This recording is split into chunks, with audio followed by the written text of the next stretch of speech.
नमस्कार मेरे प्यारे बच्चों, इंग्लिश की बहुत बेहतरीन ट्रिक लेकर के हम फटाफट देखिए क्या है। आपको ये पता है बेटा, आई के साथ एम का यूज होता है। यू वी दे या फिर कोई भी दो नाम है ना, एक से ज्यादा नाम, एक से अधिक वस्तुओं के साथ किसका यूज करते हैं बेटा, आर का यूज करते हैं। ठीक है, फिर ही शी इट राम है ना, ही शी इट या फिर एक नाम या कोई भी एक वस्तु, उसके साथ बेटा हम इज का यूज करते हैं। देखो यहाँ पे आर का यूज, यहाँ एम का और ये इज का। फिर उसके बाद अब ये रूल है बेटा, किसके अकॉर्डिंग बता रहा हूँ, according to the present continuous tense है ना। ये चीज अगर आपने नहीं भी पढ़ी तब भी ये क्वेश्चन आपका एग्जाम में बिल्कुल सही जाएगा। कैसे, देखो सबसे पहले बेटा सब्जेक्ट आता है। सब्जेक्ट कौन से होंगे, ये आई हो गया, यू हो गया, वी हो गया, दे हो गया, राम एंड रघु हो गया। ठीक है, ही शी इट राम बोतल।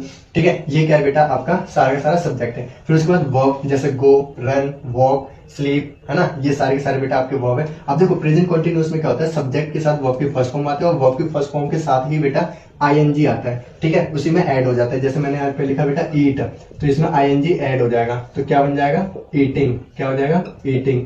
ठीक है, यही बेटा आपसे एरर आता है। ठीक है, और फिर उसके बाद जो बचेगा बेटा वो आपका ऑब्जेक्ट होता है। देखो यहाँ पर फटाफट देखो एग्जांपल, जैसे मैंने लिखा I am go to school. I am go to school बेटा, ये आपका क्या है, ये आपका सब्जेक्ट हुआ, ये आपका हेल्पिंग वर्ब है ना, ये क्या आपका हेल्पिंग वर्ब है, जो कि यहाँ पे देखो आई के साथ एम आता है, आई के साथ एम आता है, इसका मतलब ये सही है। अब देखो यहाँ पे लिखा है गो, एम भी है, गो भी है। अब देखो यहाँ पे एम है और मैंने अभी रूल क्या होता है, सब्जेक्ट फिर वर्ब, वर्ब के फर्स्ट फॉर्म के साथ आईएनजी आता है। ये मेरा क्या है बेटा, वर्ब है, ये क्या है, वर्ब है, और यहाँ पे वर्ब के साथ आईएनजी है नहीं, इसका मतलब ये गलत है। तो आंसर क्या होना चाहिए था, गोइंग। आंसर क्या होना चाहिए था, गोइंग टू स्कूल। इसका मतलब ये सेंटेंस बिल्कुल सही हो चुका है। आगे देखिए नेक्स्ट क्वेश्चन है, Ram and Shyam are eat meat. अब देखो राम एंड श्याम बेटा दो नाम है, दो नाम है तो प्लूरल है। प्लूरल जब प्लूरल होता है तो बेटा हम क्या लगाते हैं, आर। इसका मतलब यहाँ तक तो सेंटेंस बिल्कुल ठीक है। अब उसके बाद देखो ईट, ईट क्या है बेटा, ईट क्या है, ईट हमारा वर्ब है। और वर्ब देखो, वर्ब, वर्ब के साथ क्या बोला मैंने, आईएनजी। क्या बोला, आईएनजी। इसका मतलब यहाँ पे आईएनजी नहीं है, इसका मतलब ये गलत हो गया, ये एरर है हमारा। तो बेटा राइट क्या होगा, ईटिंग। क्या होगा, eating.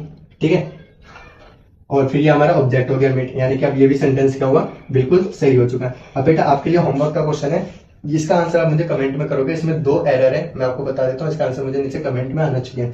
He are right a letter, ये बेटा आपका क्या है, होमवर्क का क्वेश्चन है। इसका आंसर मुझे जरूर करना है कमेंट पर। अगर वीडियो अच्छी लगी हो तो वीडियो को लाइक और चैनल को सब्सक्राइब जरूर करें। धन्यवाद।